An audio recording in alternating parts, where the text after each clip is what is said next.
Buenas noches, bienvenidos a las 8:45 en este día viernes, antesala de la que es la gran fiesta de los guatemaltecos. Aunque el 24 es la víspera de Navidad, los guatemaltecos, como casi todos los latinoamericanos, celebramos aún con más fuerza, ¿verdad, Carmen? La víspera, la Nochebuena, que la propia Navidad. Bienvenidos a todos, gracias por acompañarnos. Vamos a arrancar en este ejercicio por hacerle disección al año 2016 y establecer qué se sacó en concreto de este año en lo político y en lo económico. Hemos invitado a 3 personas que nos ayudan a hacer ese análisis. Empiezo por presentar a Jonathan Lemus, él es politólogo. Manuel Villacorta es también politólogo y tiene un doctorado en sociología. Y está con nosotros Samuel Pérez, quien es miembro del movimiento Semilla y es economista de primera carrera. Gracias a los 3 por acompañarnos. Bienvenidos a las 8:45. Veamos pues qué podemos sacarle al año 2016, qué le sacamos en claro este año. Arranca, doña Carmen. Complicado porque hacer un balance de lo que ha sido el gobierno pasa por los 3 organismos del Estado, Ejecutivo, Legislativo y Judicial, pero si pudiéramos tener como la gran fotografía, podríamos pensar que tuvimos un buen año, un año regular o un año malo. Manuel, empezamos contigo. Bueno, penosamente, Carmen, primero muchas gracias por la invitación, Luis. Creo que, haciendo una recapitulación rápida de los 3 organismos de Estado, te diría que creo que el gobierno reveló lo que todos sabíamos, que no tenía un plan de gobierno, que hay mucha improvisación en las acciones de gobierno, que no hay política pública, específicamente en temas tan sensibles como la salud, la educación, la infraestructura y la seguridad, por ejemplo. Creo que en el organismo legislativo seguimos viendo las mismas actitudes perversas del transfugismo, por ejemplo. Estamos viendo también una reacción muy perversa también en el tema de no acelerar los procesos de aprobación de leyes importantísimas, como la ley de desarrollo, de competitividad, por ejemplo, y se vio claramente con las reformas a la Constitución. Y en cuanto al organismo judicial, pues que vemos un organismo judicial inoperante, siguen los problemas graves de operatividad en los tribunales y también una acción deliberada, malintencionada de retener todas aquellas solicitudes de retiro de antejuicio a 30 aproximadamente funcionarios y diputados que tienen ya antecedentes como para poder ser investigados. Es decir, yo lo que percibo es de que hay una tendencia reactiva por parte de los 3 organismos de Estado a profundizar los cambios estructurales que se están solicitando con urgencia en Guatemala. A frenar esos cambios. Definitivamente, hay un interés para frenar esos cambios. Yo podría ponerle la firma a lo que está diciendo Manuel, pero Samuel, también estaría en lo correcto si digo que con toda la ineficacia e improvisación del presidente, uno tiene que admitir que ha abierto la puerta para que ciertas carteras empiecen a cumplir con un papel. Voy a mencionar una que no es la que todos, en la que probablemente estemos pensando la mayoría, Ministerio de Ambiente. Esa cosa no existía y de pronto en este primer año resulta que un ministro desconocido viene y decreta que la ciudad de Guatemala, ni más ni menos que el gran líder político que es Álvaro Arzú, ha incumplido con una obligación que es trasladar el vertedero de basura del centro de la ciudad, en la zona 3, hacia otro sitio y le ordenan que lo cierre. Por primera vez el Ministerio de Ambiente viene y le dice a grandes poderes, como son las fincas constituidas en la costa sur, les dice: ustedes no pueden tomar el agua y vaciar completamente el cauce de un río. Eso por poner un ejemplo, poner otros 3 o 4 más, pero también ha tenido aciertos o no. Pues resulta interesante mencionar ese caso específico porque nos ayuda a ver el panorama en otras carteras que están respondiendo algunos ministros que probablemente están siendo muy capaces en desempeñar su labor, su gestión pública, pero no están atendiendo a un plan de gobierno que englobe todas las acciones hacia un objetivo común. Y eso se puede ver, por ejemplo... Gestión individual y no integral. Exactamente, y con planes específicos para sus carteras. Por ejemplo, el Ministerio de Finanzas ha hecho muchos avances a lo interno en la cartera específica de finanzas, pero no puede responder a una propuesta, digamos, de presupuesto integral sin un plan de gobierno específico que no pudo proponer el gobierno de Jimmy Morales al principio. En ese sentido, Jonathan, ¿a qué carteras, a qué ministros o secretarías tú podrías dar una buena evaluación y quiénes consideras que han sido pues los que han tenido una labor mucho más débil? Pero yo creo que de entrada, antes de pasar a eso, había un tema que es recurrente en este 2016 y es el de la nueva política. Cuando empieza el año se hablaba de que el presidente Jimmy Morales iba a ser el símbolo de esa nueva política que podría llegar a Guatemala. Creo que si lo evaluamos desde ese punto de vista, el año fue negativo en cuanto a que no hemos visto realmente el surgimiento de ese concepto, de lo nuevo en la política. Ahora, cuando ya nos vamos a lo específico, al menos en términos de ministros, sí vemos que al menos desde el punto de vista de indicadores habrá un par ahí que lo ha hecho relativamente bien. Se habló muy bien, por ejemplo, en su momento el ministro de Gobernación por el tema del descenso de los homicidios. Efectivamente, el ministro de Finanzas, creo yo, tuvo un rol importante en salvar al Estado de una crisis financiera que en el 2015, cuando hablábamos de las perspectivas para el 2016, decíamos el Estado está a punto de colapsar financieramente, pero luego caemos en el otro extremo, y era que ahora sí hay liquidez y sí hay dinero para gastar, pero no se está gastando. Luego vemos, por ejemplo, que algunos obviamente pues tendrán sus reservas con respecto a eso, pero en salud se ha apostado por un modelo, digamos, diferente de gestión y demás, que podría ser interesante y habrá que esperar los resultados. Creo que si nos damos ministerio por ministerio, todos han tenido sus altos y bajos, pero en general creo yo que no necesariamente es suficiente para decir que en Guatemala hay una nueva política o una nueva forma de hacer las cosas. Manuel, pero lo que está establecido en nuestro país entonces es una lucha entre un nuevo régimen y una vieja forma de hacer la política o de ejercer el poder sobre el Estado. Correcto, así es, Juan Luis. Lo que estamos viviendo en Guatemala... ¿Y quién lo va ganando en este momento? Ahora te respondo. ¿Los nuevos o los viejos? En Guatemala lo que estamos viendo es un viejo sistema que no termina de morir y un nuevo sistema que no termina de nacer. Es un momento histórico impresionante, importantísimo para Guatemala, porque básicamente pasa por la reforma integral del Estado. Lo que se está buscando, y es penoso que sea la cooperación internacional, que sean las embajadas acreditadas en Guatemala las que estén incidiendo en ese cambio, lo que se está buscando es reformar estructuralmente el marco financiero del Estado. Una reforma fiscal verdaderamente fuerte, por ejemplo. También se está tratando de modificar el sistema de justicia, porque no puede existir un Estado con los niveles de impunidad y corrupción como así históricamente Guatemala.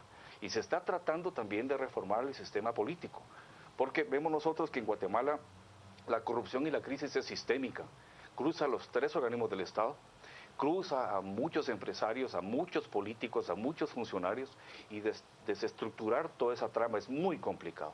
Por tanto, yo sí creo, Juan Luis, que hay una lucha muy fuerte entre un sector conservador que rehuye, que rechaza la modificación estructural del Estado, por cuanto de ese sistema han vivido y tienen temor incluso a un juicio y a inculpaciones incluso penales a mediano y largo plazo, y un sector que son las organizaciones de la sociedad civil, la academia, una prensa progresista, que hay que decirlo, y también la cooperación internacional, que está viendo que esta lucha contra la corrupción, y esto es importante aclararlo, no es solo de Guatemala, es una lucha global. Lo vimos con la infanta Elena, con la directorio de la FIFA, en Brasil, los tres expresidentes salvadoreños. Es decir, ya no se acepta la corrupción. Y Guatemala no es un país que pueda decir nosotros nos exceptuamos de eso, también debe combatirse la corrupción. Entonces yo creo, para terminar, Juan Luis, que estamos viviendo un enfrentamiento muy importante que va a marcar, en definitiva, el futuro del país, dependiendo de qué sector se imponga. Tenemos que ir a una pausa comercial, pero al volver es Jonathan quien tiene la palabra con una respuesta a esto que nos acaba de decir Manuel, esta batalla entre viejo régimen y nuevo régimen.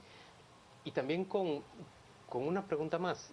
¿Estamos descalificando a todo el que muestra críticas o cuestionamientos hacia el nuevo régimen que se trata de construir, y es válido descalificarlos completamente como cómplices o beneficiarios del viejo régimen? De eso hablamos cuando venimos de la pausa. Ya regresamos.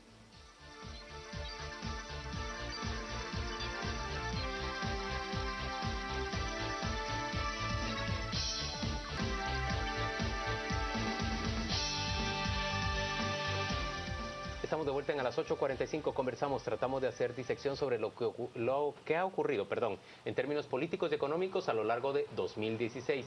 Jonathan Lemus se quedó con la palabra en la boca, hablando sobre esta confrontación entre un régimen que no termina de morir y uno que no termina de nacer en términos políticos. Sí, de hecho estoy de acuerdo con ese análisis en cuanto a que no se ha llegado, yo le hablo un nuevo equilibrio, ¿no? Guatemala antes del 2015 tenía una forma de hacer política, ahora se está queriendo buscar un nuevo modelo y no sabemos si va a parecerse más al de 2014 o uno nuevo. Pero en este sentido creo yo que quizás, el error que se ha cometido desde todos los actores es creer que la reforma del Estado pasa solamente por cambios del diseño institucional, es decir, de las leyes. Hemos hablado de una agenda de ley de servicio civil, ley de partidos políticos, ley de compras y contrataciones e incluso la reforma constitucional. Pero creo yo que cuando hablamos de una reforma política verdadera, no necesariamente se limita o no es suficiente solamente con cambiar las leyes. Y creo que nos hemos confrontado tanto en los cambios a las leyes que no nos hemos dado cuenta que en términos de ciudadanía, en términos de la apatía de los guatemaltecos hacia la política, no hemos cambiado absolutamente nada. Ahí está el gran cambio. Yo creo que ahí está el gran cambio, esa es la verdadera reforma política. ¿Y cómo generar ese cambio, Samuel? Yo no sé si estoy tan de acuerdo, porque digamos respondemos también a un sistema completo, ¿verdad? Que engloba diferentes sistemas distintos. A una estructura legal.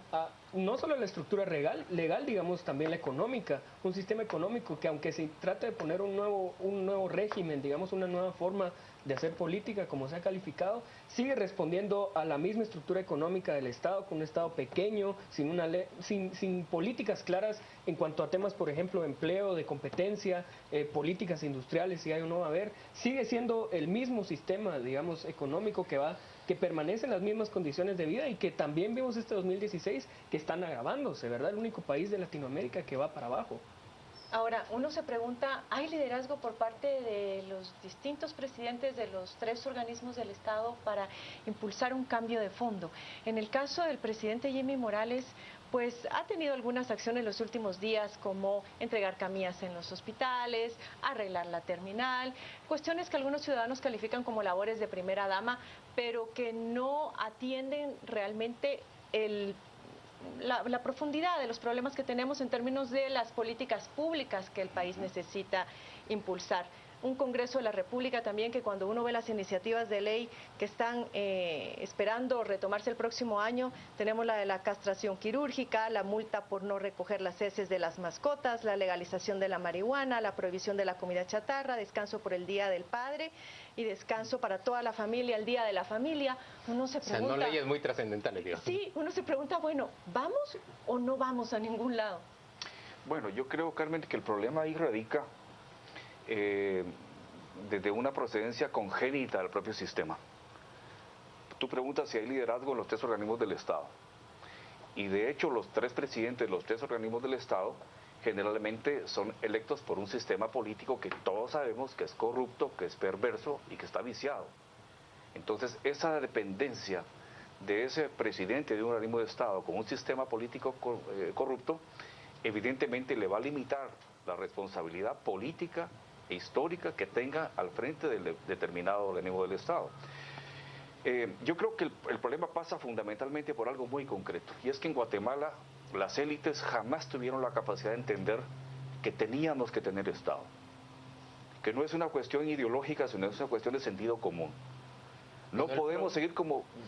A ver, yo atiendo tu punto, pero te diría, cuando hablas de las élites no te referirás solo al poder económico o al capital, porque los sindicalistas parecen que ser los primeros depredadores de ese me Estado. refiero a todas las élites, obviamente hay élites con mayor poder cualitativo, pero me refiero a todas las élites del país, porque la oportunidad ha estado. Entonces yo creo, por ejemplo, siguiendo la explicación que daba, que no podemos tener un Estado financieramente tan débil, por ejemplo, que tiene un presupuesto del 10% del Producto Interno Bruto, por ejemplo, que no alcanza para llenar los requerimientos sociales, las demandas sociales potenciadas, con un Estado que tiene un recurso humano tan desfasado, tan incapacitado, salvo excepciones que hay que considerar, con un Estado que no tiene recursos técnicos, que no tiene agenda, que no tiene política pública. Es decir, necesitamos tener Estado. Yo creo que ese es un elemento fundamental que las élites del país, y si hago referencia con la mejor buena fe, Juan Luis, al empresariado, que ha visto en el Estado por cuestiones ideológicas una confrontación, pero no. Si nosotros nos referimos, por ejemplo, a los datos que da PNUD, y pongo países de orientación capitalista, por ejemplo Chile, por ejemplo, Costa Rica, Colombia, son países que tienen un presupuesto de Estado que no baja del 20 al 25% del Producto Interno Bruto, es decir, son países que tienen un Estado fuerte. Estados con capacidad, de incidir en su economía. Que te garantizan, claro, seguridad, infraestructura, justicia, bienestar social, por lo tanto, inversiones. Y termino con esto. John Kenneth Galbraith decía, la pobreza produce conflictos y los conflictos agudizan la pobreza. Es decir, necesitamos un Estado, necesitamos hacer sacrificios y no vamos a cambiar Guatemala si el Estado no cuenta con recursos fiscales suficientes. Y no vamos a poder pedirle al 90% de la población pobre que sea la que enfrente el desafío. Es el momento que los poderes más económicos lo hagan. Yo creo que no podemos hacer ese argumento, digamos, de tajo, en el sentido de que este año en particular se dio una oportunidad única en la que al menos el sector privado organizado sí habló a favor de que se pudiera promover una reforma fiscal. Yo creo que ahí es donde sí se necesita liderazgo, en este caso el presidente Jimmy Morales. Se ha hablado de que para el otro año, el 2017, se podría implementar una reforma, pero creo yo que uno de los grandes retos es que ahora hay otro actor que habla también, y es la ciudadanía a través de diferentes medios. Una reforma fiscal que sea solamente pactada como algo, es una cuestión de élites políticas, económicas, sociales y demás, no va a tener el efecto deseado si la ciudadanía común, que es la que al final también pues sufre cuando se incrementan impuestos, no está de acuerdo con ella. Hemos visto, digamos, cómo en otros países cuando se ha querido hacer algo y el ciudadano común no, básicamente no está de acuerdo, luego lo rechaza, ya sea con el voto o de otra manera. Creo yo que ese es el gran reto en este momento. Ahorita yo no vería el problema como un problema de que las élites estén divididas, sino más bien cómo le respondes al ciudadano que está esperando resultados inmediatos de ese cambio que quiere ver en la política. Samuel, pero el ciudadano no desapareció de la agenda pública. Yo creo que no ha desaparecido, digamos, desapareció en términos mediáticos de presencia en acciones políticas como manifestaciones públicas, pero sigue haciendo incidencia, sigue formándose, haciendo tipos de lobby, digamos, con la intención de impulsar otras agendas, con otro tipo de consensos que no es precisamente de élites tradicionales, ¿verdad? Que tratan de poner una agenda distinta en el tema, en el debate nacional. Ahora, en el tema volviendo, Jonathan hablaba de una reforma fiscal. Lo que el presidente Morales presentó este año, en 2016, fue una reforma tributaria, y esa fue la crítica que recibió. ¿Crees que el hecho de que en su momento se percibió improvisación, la presenta al Congreso y después la pide de vuelta, puede afectar la confianza que se tenga en un nuevo proceso en 2017? El problema es que presentó una reforma sin ningún consenso. Además que precisamente el CACIF, por ejemplo, salió antes llamando un proceso amplio de diálogo, como se percibió más que todo como una estrategia que ya había realizado en otras épocas, en 2008, 2009, cuando se intentó hacer otra reforma fiscal un poco más integral, con la intención de retrasar los procesos. Y en esta ocasión sucedió lo mismo. Sale antes CACIF haciendo un llamado al diálogo, empiezan a moverse el debate público, y luego aparece el ministro de Finanzas con una reforma tributaria insuficiente, con algunos errores técnicos y sin consensos, ¿verdad? Entonces, ese podría ser un rechazo, pero no es precisamente por el hecho de haberla presentado y haberla quitado que vaya a haber un rechazo después, sino realmente cómo va a estar fundamentada, con qué consensos va a llegar, con qué criterios técnicos. Y en un segundo año, ¿cómo lo ves tú? Porque generalmente estas reformas van el primer año. ¿El hecho de que sea un segundo año afectará también la intención? Es probable, es menor, digamos, la aceptación que va a tener Jimmy Morales, además que ya se percibió que hubo una volatilidad en cuanto a sus propuestas, que no es solamente la reforma tributaria, ¿verdad? Jonathan, muy poquito tiempo nos queda para cerrar este Yo segmento. solo agregaría que el presidente tenía un 80% de aprobación y no logró hacer estas reformas. Y luego ahora tiene quizás un 50% menos de aprobación, va a ser muy difícil que lo logre hacer. Señores, a los tres, gracias por acompañarnos a las 8:45. Un feliz 2017 para todos. Gracias. Vamos rápidamente al corte y volvemos dentro de muy poco.